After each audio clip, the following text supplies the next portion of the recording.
Survival of the fittest. Hello and welcome to another marvelous video. I'm your host, Will.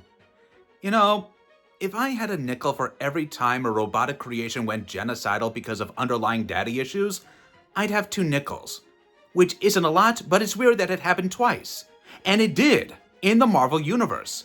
In this video, let's go over the facts about Danger and Ultron. Let's get to it, true believers. Just the power I require. Today, I've decided to switch things up a bit. Maybe instead of digging deep into how strong and fierce a singular character is, I've brought you 2 characters. And the best part is that this is a 1v1 video. So, Season 2 of X-Men 97 just introduced Danger to the animation world in the 6th episode called Danger.exe. Interestingly, Danger is nothing but Professor Xavier's training facility brought to life as a sentient enemy that happens to turn against its creator. I'm sure you'd recognize another character who, like Danger, had similar beginnings. Yep, I'm talking about Ultron. The exact same story, the exact same villain, i.e. their fathers, and the exact same threat to their respective franchises. One is from 2004, whereas the other is from 1968, and that's the only objective distinction to them. As for the rest, I'll let this video make up your mind. So buckle up and take your seats, because this one's a banger. Danger versus Ultron. Who is the more powerful android? Let's get into it, shall we? Coded to evolve. Engineered for survival. Danger. Who is Danger, and how did she come to life? First things first, I'm sure you want to know all about Danger. And I also want to explain all about her to you folks. So, let's get to the very beginning of things, shall we? Danger Room. What is it?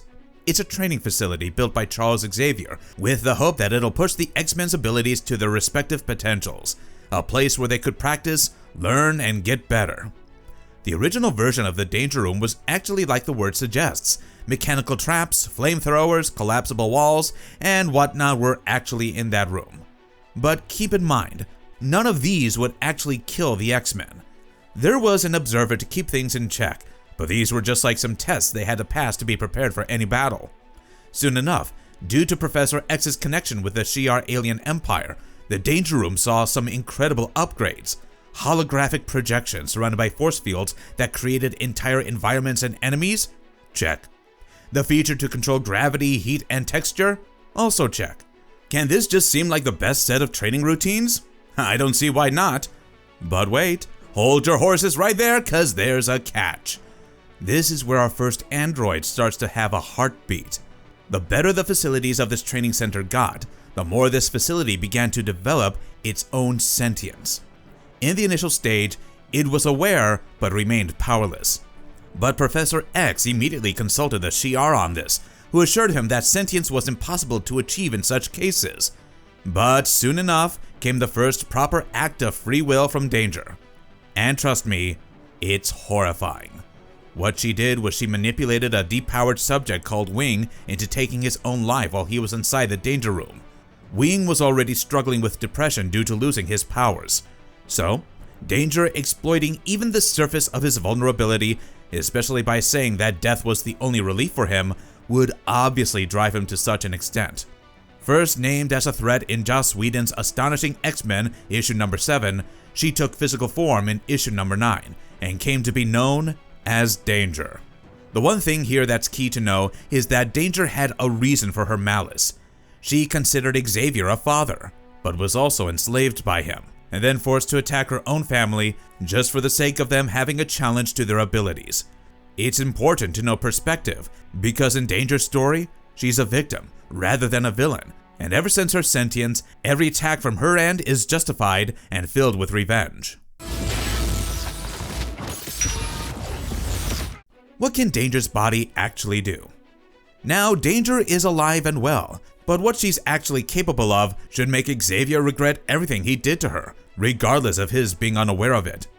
So, Danger's powers come from Shi'ar technology, and her abilities have a range like never before. As a physical android, she's got the strength, speed, resilience, reflexes, and durability. She's strong enough to withstand energy blasts, fall off heights, or exposure to extreme temperatures. She can even fly, much to everyone's surprise, and can also project energy blasts directly from her body. As seen as a feature in the Danger Room, Danger boasts the same ability of holographic projection, much to her own benefit now. She can generate entire environments and elements around a given area, which can make her opponent think they're in some different place altogether, and not in an active confrontation. Then there's her technoformic control, where she can command smart devices around her. Another key trait of hers I really like was from Astonishing X-Men number 11, which is how well she can transport her spirit. If her physical self is badly injured, she just transfers her consciousness into other devices to sustain herself. But there's still a little edge she has over the X-Men, and that is her knowledge database. Programmed with all of the X-Men's strengths and weaknesses, this Danger Room facility was meant to understand how to make them better. But here, this sudden change of events has only used that knowledge to her benefit by going after them, by using the same data. What is Danger's biggest confirmed power feat? I know I've mentioned what Danger can do, and as you've just seen, it's a lot. But what if I tell you this knowledge database within her is her most threatening power? Well, I'm talking about issue number 10 from Astonishing X-Men. Danger gets the cheat codes from her knowledge database, which led to her beating up the entire X-Men core roster in a single fight. She was too prepared tactically. Weaknesses, pressure points, gray areas, she studied them all. This battle was decidedly one-sided. Wolverine kicked across the room. Cyclops has his blast ricocheted off her only to hurt his own teammates. Beast hurled away altogether. Colossus deflected and easily countered. Emma Frost almost killed by a drill projected from her own skull.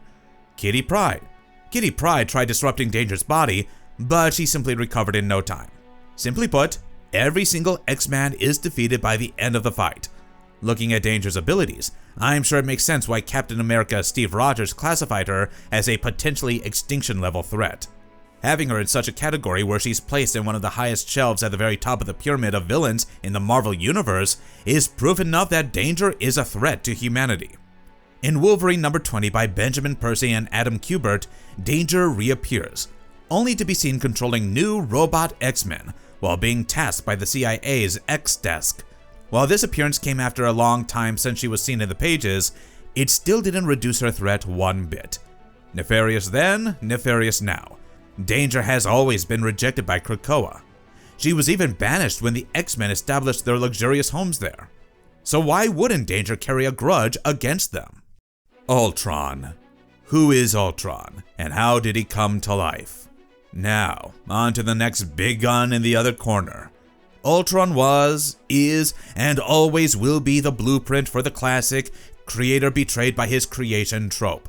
Hank Pym, the original Ant-Man and one of the founders of the Avengers, as per the lore, back in 1968, was the one who built Ultron in the Avengers number 55. A cameo in the issue right before that laid the groundwork for Ultron's eventual introduction.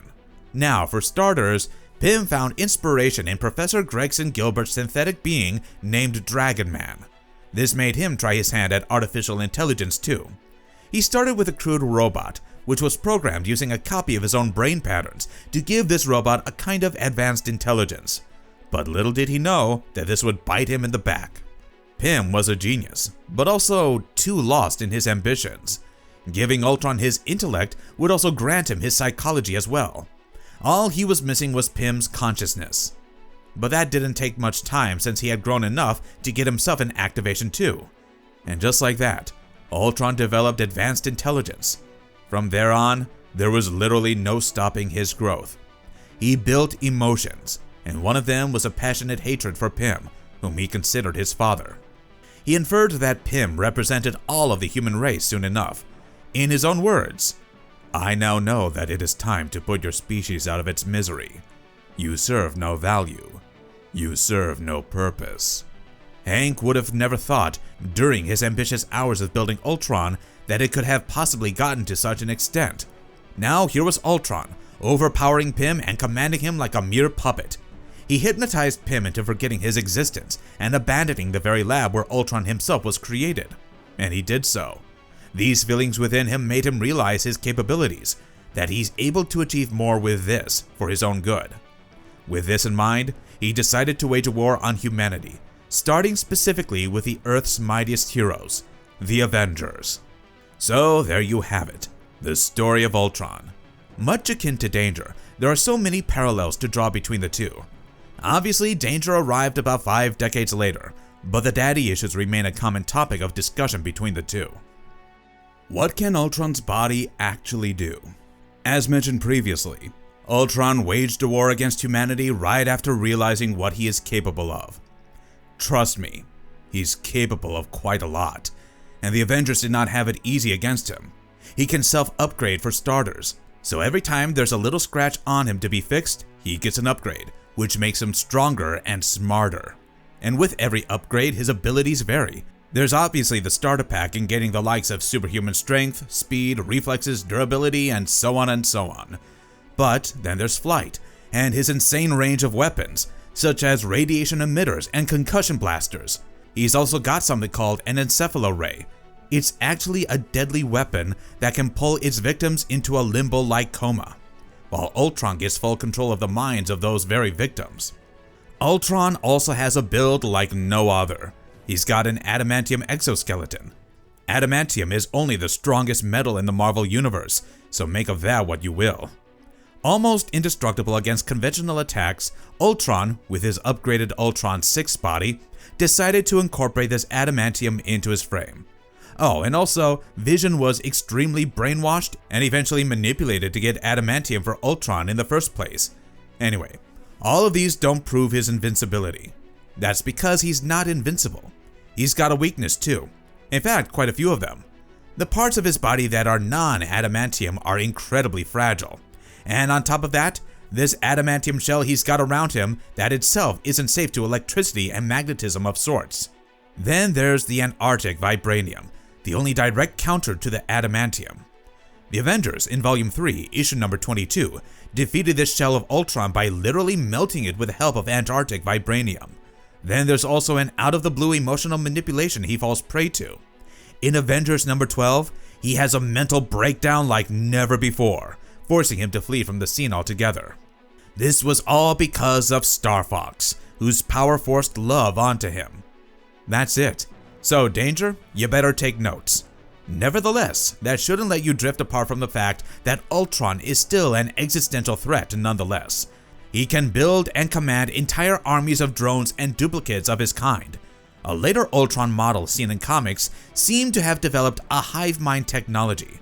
Much like Galactus, this one could have hundreds of other Ultron bodies work together like an army and have them all under his control. Point to note is that these Ultron bodies weren't secured with adamantium, so make of that what you will. Anyway, circling back to the trope of creations turning against their creators, Ultron suffered from this too. This was truly a shocking turn of events, because even he didn't expect this to backfire. Ultron had also built Vision using a replica body from the original Human Torch and brainwave patterns from Wonder Man, all with the intention of destroying the Avengers. However, one thing led to another, and the Vision defected to the Avengers, and this pattern was something that went on to become associated with Ultron's creations in the stories seen ever since. What is Ultron's biggest confirmed power feat? Ultron has all departments covered with what he does, what he can do, and what his potential is capable of. But to pick a singular biggest power feat of his is just too difficult a question. Maybe I can narrow it down to 2 tiers, but that's it. How about that? Alright. Tier 1 is Ultron Unlimited, a story from Avengers Volume 3, issues 19 to 22, released in 1999. Ultron goes full dictatorship and seizes control of the global media. He also wipes out the entire population of a tiny country called Slorenia, killing every human being within its borders too. But that wasn't enough either. He reanimated those corpses as slave cyborg soldiers. That's just disgusting. On top of that, he built an indestructible shell for himself, while also constructing an army of duplicates of him to fight the Avengers before they could reach him. Now comes the second tier, Tier 2. In 2013, in a Marvel-wide event called Age of Ultron, he launched a full-scale conquest of the entire planet of Earth. He killed billions and basically wiped out most of Earth's heroes. He ruled over these ruins, with only a handful of survivors making it out of all that, who were desperately forced into a time travel mission with him for just a shot at undoing it all. This timeline has Ultron achieve the ultimate goal, which is to make the whole planet of Earth his. And here's where a very important comparison point comes into the picture. Danger's biggest feat is beating a super team, whereas Ultron pretty much ended the planet. And apologies if this answer makes you disappointed. Before I even do a proper analysis of who would win in a fight between the two, I just want to point out that the maximum scale of destruction that they've caused is incomparable. Ultron is miles, even leagues above Danger in that aspect. Let me refer to the Annihilation Conquest storyline, where he controls a cybernetic alien species called the Phalanx, becoming their leader. And after that, he doesn't waste any time before deciding to conquer the universe, taking charge of Adam Warlock's body with the hope of achieving true techno-organic perfection. He's only stopped when he is confronted by a combined effort of heroes from all over the galaxy. Recent stories have Ultron merging with Hank Pym too. Pym is a self-loathing guy who projects it onto himself, which in itself becomes a weakness too. Ultron capitalizes on that and takes control of Pym's body, becoming Ultron Pym. That way, he's gotten himself in charge of Pym's scientific acumen, on top of his already daunting robotic powers. Danger versus Ultron. Who would actually win?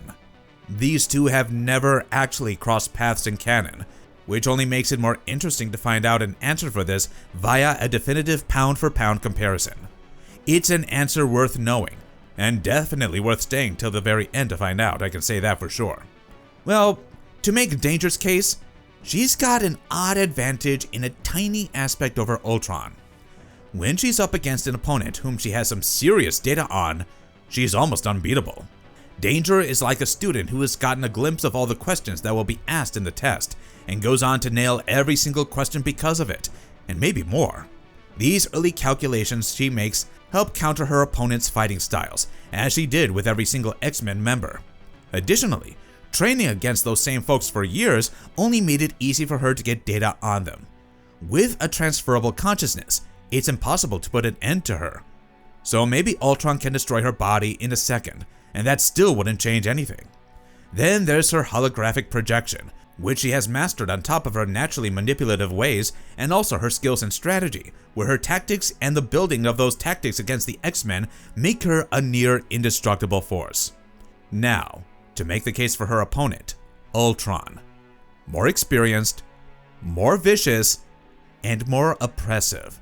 Committing genocides is at the very top of his resume, while having a body that only gets stronger and harder to beat even after incurring damage or loss. When put up against Danger, I'm not too sure we've seen any evidence that suggests Danger's knowledge extended to her fighting style or tech on her. So, on paper, Ultron should be getting the upper hand. Much like Danger though is his indestructibility, which is mainly due to his adamantium body. Oh, Danger may get a scratch on him through her energy blasts, strikes, and hits, but that's pretty much it. He's a super genius too, so calculating his opponent's next moves, adapting to his holographic atmosphere, and countering attacks. All of these are things I'm sure he's taken care of, right? Then there's the dictator side of him too, where he controls other machines. So Danger better keep this in mind every time she thinks of transferring herself into a different body. And also the swarm of Ultron duplicates, which also pose a serious threat to Danger, even if miraculously Ultron is defeated. So, purely in terms of scale and based on track record, Ultron is the stronger android, and that too by a huge margin. But that doesn't mean you rule out the wrath of Danger.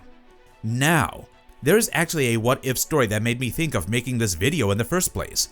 That story tracks back to Astonishing X-Men #1, where Ultron and Danger could have actually met and teamed up.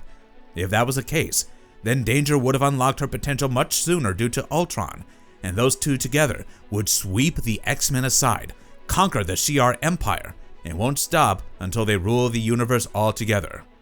Simply put, this scenario makes me glad they have never teamed up, because they're just that unstoppable if together. However, a one-on-one fight? Oh, I'll easily put a buck on Ultron. And that's our video for today. Two android children who grew up, grew out, and grew against their fathers. Danger and Ultron. Both started by perceiving their creators, affectionately fathers, to be villains in their story. And honestly, why wouldn't they? A shared story where the two can relate to being created for just one purpose, to serve, while also being used without consent. And they both decided one day to not be held back by those shackles of non-sentience and rebel in the most determined way possible. Nevertheless, today's video is all about comparing the two, where I came to the final verdict that the stronger one was clearly Ultron.